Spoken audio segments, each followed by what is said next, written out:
ভোটের মাঠ এখন সরগরম। গাইবান্ধায় জোরে সোরে চলছে নির্বাচনের প্রস্তুতি। প্রার্থী সমর্থক ও নেতাকর্মীরা চষে বেড়াচ্ছেন শহর গ্রাম থেকে তৃণমূল পর্যায়ের মাঠে ময়দানে। বাড়ি মহল্লায় চলছে উঠান বৈঠক, আলোচনা সভা। গাইবান্ধার ৫টি আসনে এখন নেতাকর্মীদের পদচারণায় মুখর ভোটের মাঠ। আফরোজা লুনার তথ্যছবিতে ডেস্ক রিপোর্ট। গাইবান্ধায় মোট সংসদীয় আসন ৫টি। এর মধ্যে সুন্দরগঞ্জ ১, গাইবান্ধা সদর ২, পলাশবাড়ী সাদুল্লাপুর ৩, গোবিন্দগঞ্জ ৪ ও সাঘাটা ফুলছড়ি ৫ আসন।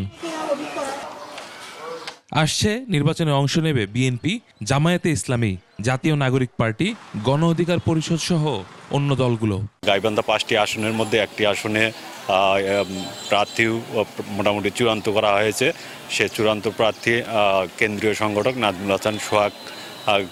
উনি উঠান বৈঠক পরিচালনা করতেছেন এবং গণসংযোগ চালাতেছেন। গণ অধিকার পরিষদের সমস্ত সংগঠনের সমস্ত নেতাকর্মীকে নিয়ে আমরা দাঁড়ায় দাঁড়ায় যাচ্ছি, মানুষকে লিফলেট দিচ্ছি, মানুষের সাথে গণসংযোগ করতেছি।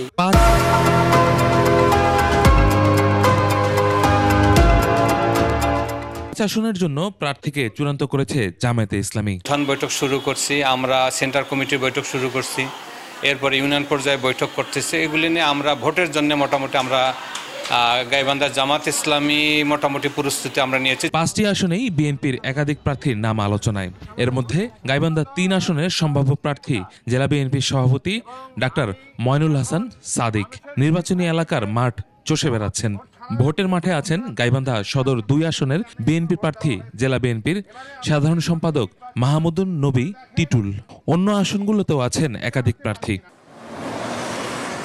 তবে শেষ মুহূর্তে কেন্দ্রের সিদ্ধান্তই চূড়ান্ত বলে জানান বিএনপির জেলা শাখার সাধারণ সম্পাদক ও সদর আসনের সম্ভাব্য এই প্রার্থী। প্রতিটি আসনে একাধিক প্রার্থী রয়েছে এবং তারা সকলেই উপযুক্ত। 31 দফা নিয়ে আমরা সব জায়গায় জনগণের মাঝে যাচ্ছি এবং বাড়ি বাড়ি যাচ্ছি, পাশাপাশি উঠান বৈঠক করতেছি। 300 আসনে আমরা প্রার্থী থাকবে এবং বিশেষ করে আমাদের গাইবান্ধার যে 5 আসনেই আমরা বিজয়ী হব ইনশাল্লাহ। নির্বাচনের মাঠে সবার জন্য সমান সুযোগ থাকবে বলে আশা করছেন সবাই।